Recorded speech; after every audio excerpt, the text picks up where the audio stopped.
बिस्मिल्लाहिर्रहमानिर्रहीम, अस्सलाम वालेकुम, वेलकम टू अलीम अकेडमी। आज हम करेंगे mathematics T1 7th edition chapter 1 exercise 1B question number 1। Find the highest common factor of each of the following sets of numbers. ये हमारे पास चार पार्ट्स गिवन है, हमने इसमें हाईएस्ट कॉमन फैक्टर यानी कि हमने इसमें HCF फाइंड करना है। पहला पार्ट है 12 एंड 30।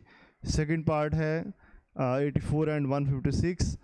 थर्ड पार्ट है 15, 60 एंड 75 और फोर्थ पार्ट है 77, 91, 143। चलें सोल्यूशन स्टार्ट करते हैं। सबसे पहले हम आपको हिंट देंगे। We must know all the tables at least till 20 so that we can divide these numbers easily. हमें अगर टेबल्स आते होंगे तो हम ये क्वेश्चंस ईजिली कर सकते हैं। तो हमें 20 तक सारे टेबल्स जो हैं वो ज़ुबानी याद होने चाहिए। चलें सोल्यूशन स्टार्ट करते हैं। फर्स्ट पार्ट का फर्स्ट पार्ट है 12 एंड 30।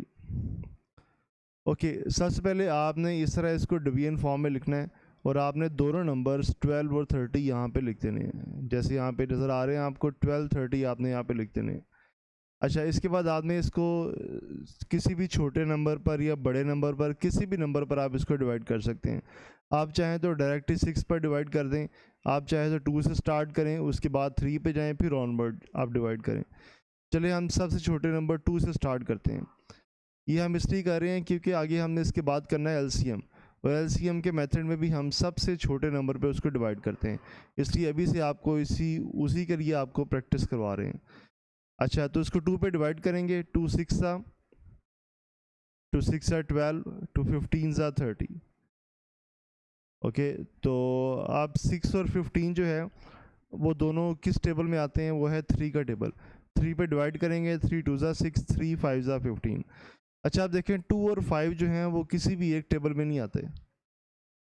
2 अलग टेबल में आता है, 5 अलग टेबल में आता है। तो जब ऐसे नंबर्स आ जाएं जो किसी भी टेबल में ना आते हो तो वहाँ पे आपने स्टॉप कर देना है।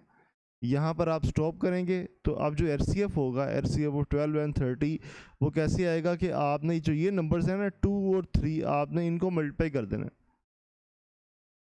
तो ये आ जाएगा 2 × 3, तो आंसर आ जाएगा 6। ये आपका RCF आ गया 12 और 30 का।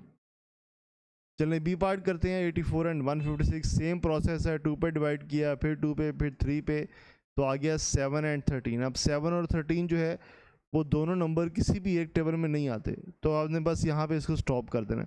अब ये जो साइड के नंबर्स हैं ना, ये 2 और ये 3, आपने इनको मल्टीप्लाई कर देना।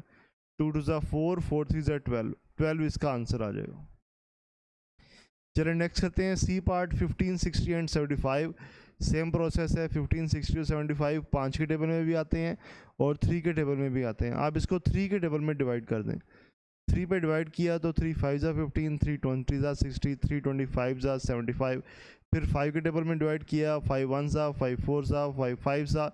आप देखें 1 4 और 5 मज़ीद किसी भी एक टेबल में नहीं आते।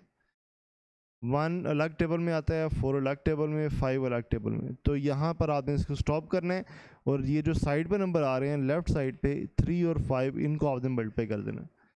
तो आंसर आ जाएगा 3 5 15। लास्ट पार्ट है डी पार्ट। अच्छा, डी पार्ट में देखेंगे 77, 91 और 143 किसी भी एक टेबल में नहीं आते।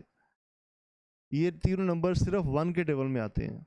तो आप इसको ऐसे लिख सकते हैं 177 191 143। तो there is no number which divides all 3 numbers. जब कोई भी नंबर डिवाइड ना करे तो जो उनका HCF होता है वो 1 होता है। So the HCF of this is equal to 1। ये वाला जो 1 है यही इधर आ जाएगा। तो ये आपका आंसर आ गया। ये था एक्सरसाइज 1B का क्वेश्चन नंबर 1। तो आप हमारा चैनल सब्सक्राइब करें ताकि इस तरह के सारे क्वेश्चंस का सलूशन आपको मिल सके। बहुत शुक्रिया, थैंक यू वेरी मच।